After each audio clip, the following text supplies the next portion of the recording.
Nobody has to die like that. New tonight, a family is talking to us about their World War II veteran father who died after being beat up at the Grand Rapids Home for Veterans.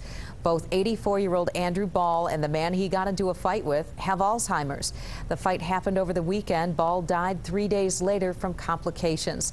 And 24-hour News 8's Crystal Hilliard went to East Lansing to talk with Andrew Ball's family tonight. And Crystal, they have some serious concerns.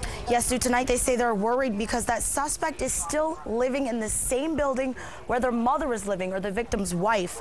Right now there are no charges for the residents suspected of beating their father, who ultimately died from complications.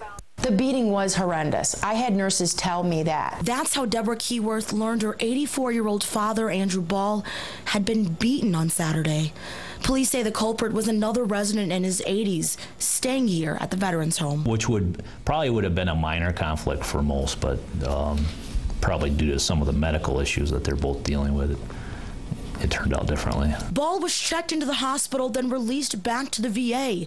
Then Ben Perez, a former paramedic, visited his grandfather.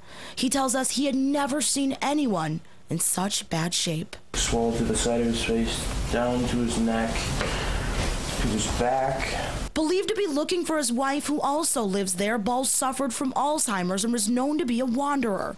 A habit, his family tells us, had led to violence against him in the past. He had gotten hit a couple of times, and each time that he did, I would call and say, you know, this is what you could do. You know, you could do this and you could do that, and you could keep him from wandering so that he's not hurt, you know, for his safety. The worst part of it all, the family says, is this could have been avoided. I was more thinking of who did this, who was responsible for protecting my grandfather from this other person. I don't want anybody's family to have to go through what we're having to go through, or to have those memories, because nobody has to die like that, especially in a place where he's supposed to be protected.